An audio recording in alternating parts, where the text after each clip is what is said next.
Shalom, shalom, a paz, pastor Mário Teixeira com vocês. É sempre um prazer estar sempre falando alguma coisa a respeito do reino de Deus. Hoje eu quero falar da história de Israel e a divisão do reino até Neemias. Bem, nós sabemos que na história de Israel, entre a divisão do reino até Neemias, ele cobre um período bem significativo e é marcado por eventos tanto políticos como religiosos e culturais que moldaram a identidade do povo judeu. Então nós vamos apresentar uma visão geral dessa etapa nessa videoaula de hoje. Eu peço que você acompanhe, que você dê o seu coraçãozinho aí na rede social, que você compartilhe com um amigo, que você faça esse vídeo enganjar. Vamos para o estudo. Primeiro queremos falar sobre a questão da divisão do reino. A divisão do reino ocorreu em 931, por volta de 931, antes de Cristo. Isso ocorre após a morte do rei Salomão. O reino de Israel foi dividido em dois reinos. Então, o primeiro reino é o reino de Israel, que a gente chama de Reino do Norte, que foi composto de 10 tribos. O governante desse reino começou por Jeroboão I, e a sua capital era Siquém, também chamada mais tarde de Samaria.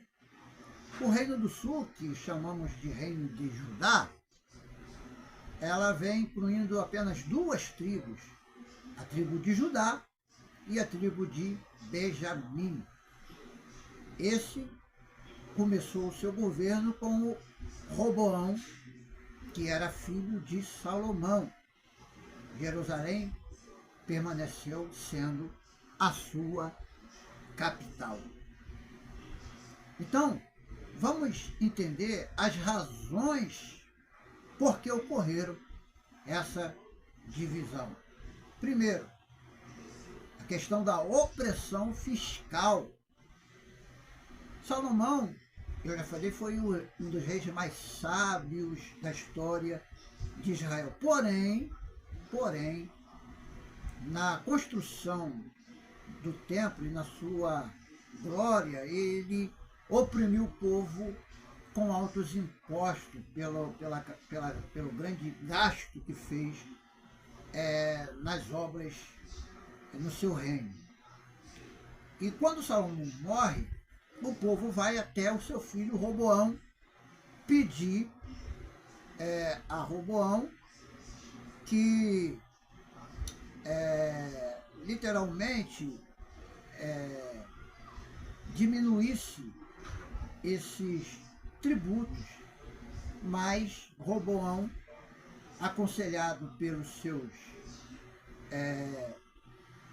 súditos mais próximos, não ouviu o povo, rejeitou o pedido de alívio aos tributos, e aí começa toda a história. E aí vem o período dos dois reinos. O reino de Israel governado por dinastias estáveis e marcado por muita idolatria. Inclusive o profeta Elias, ele confrontou a adoração a Baal no reinado do rei Acabe. Então, esse reino ele é destruído pelos assírios em 722 antes de Cristo. Grande parte da população foi levada em cativeiro e deportada como escravos. O reino de Judá, houve ali uma alternância entre reis fiéis, que eram faziam o que era reto diante dos olhos de Deus, e reis também idólatras.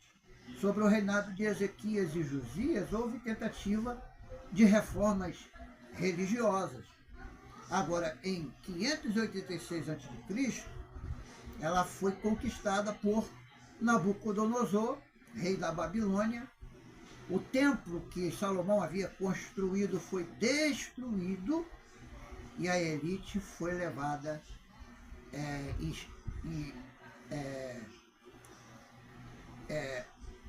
foi levada em cativeiro, foi levada para serem escravos e serem servos de Nabucodonosor. Então, o exílio babilônio ele acontece entre 586 a 539 a.C.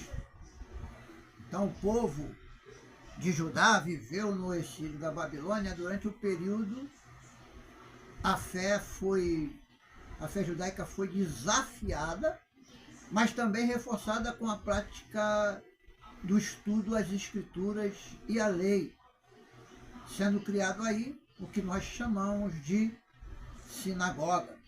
Profetas como Daniel e Ezequiel ofereciam esperança e também orientações. O retorno do exílio, 539 a.C., com a conquista da Babilônia pelos persas, o rei Ciro, que é o Grande, permitiu que os judeus voltassem para Jerusalém. Então houve pelo menos 3 retornos. O primeiro, 538 a.C., liderado por Zorobabel, a qual também é reconstruído o templo, isso determinado em 516 a.C. O segundo retorno, 458 a.C., liderada por Esdras, e o foco total de Esdras era a restauração espiritual e a obediência à lei de Deus. E o terceiro retorno, 445 a.C., liderado por Neemias, que faz ali a reconstrução dos muros que haviam sido destruídos de Jerusalém. Então, Neemias desempenhou um papel muito importante. Ele reconstruiu os muros da cidade em meio à oposição de inimigos, como no caso de Sanbalat e Tobias. Ele implementou reformas sociais e religiosas, reforçando a observância à lei e combatendo os abusos, como no caso do casamento misto entre judeus e pessoas de outras raças. Então, o significado teológico disso, para nós terminarmos essa primeira parte, esse período demonstra a fidelidade de Deus, que Deus permanece fiel ao povo e ao pacto que ele fez com Abraão, mesmo quando o povo não mais o obedecia, o povo o falhava. Os profetas clamaram pelo arrependimento e apontaram para o Messias que viria para restaurar todas as coisas. Deus abençoe. Nós vamos estar continuando no nosso próximo vídeo.